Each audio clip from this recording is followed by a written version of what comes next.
Want to know how many times I attempted to unalive myself before I even transitioned? Having nothing to do with being trans or contemplating it, etc. There was the attempted overdose, drinking bleach, and eating a lot of Tylenol, about 40 plus. The worst stomachache I could ever have imagined. The attempted hanging twice, one where the rope broke, and then the other time in the garage. The other one was at Golden Gate Park.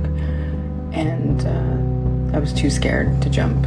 There was the attempt to jump in front of a subway, to which I don't really remember. I just was reminded by the ER when I had turned myself in after having then tried to jump off the Golden Gate Bridge. And then I guess every day for 7 years, every time I would drink, I wouldn't drink to, enjoy myself. I would be drinking to hopefully never wake up again. Every time I tried, I was just being selfish and I was being a coward. They say that the first 5 minutes or the first 9 minutes is the time in which the person that is going to commit the act will actually commit to it.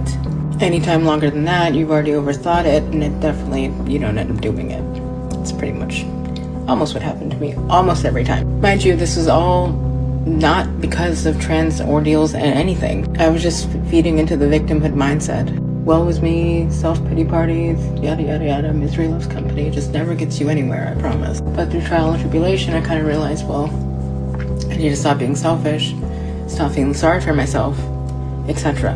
But that's besides the point. Your statistic of trans people attempting to commit, usually it's just a cry for attention.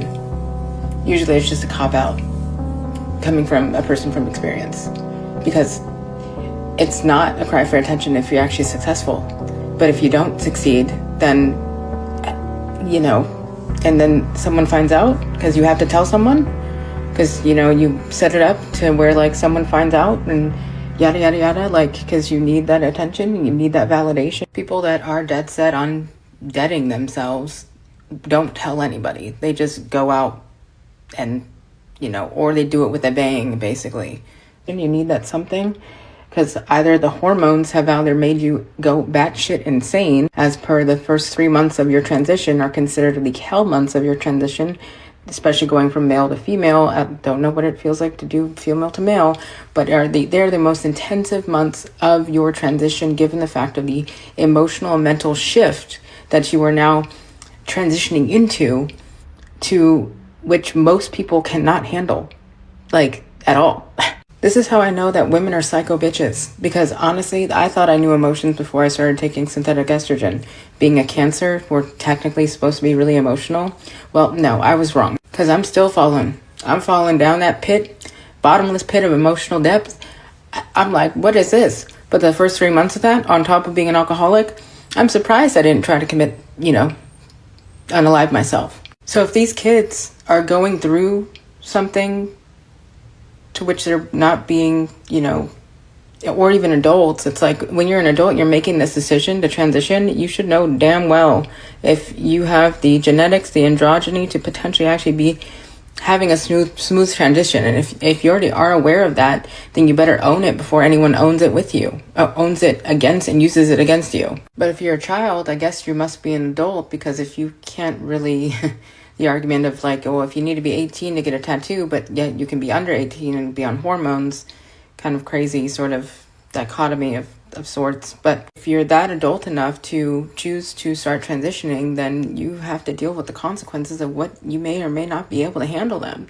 So that statistic of people attempting to unalive themselves, I don't really have pity for. I don't, because it's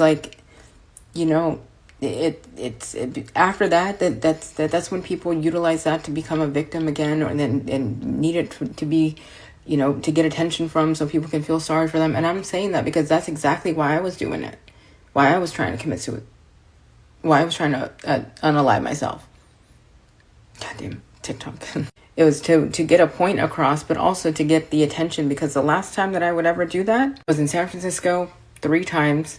But the last time was my final moment when I went to go jump off the Golden Gate Bridge. But I did it in a very selfish manner, because my ex-husband at the time, I wanted to make to seem as to be the bad guy. It was a very psycho-manipulative sort of ordeal that I can get into at another time.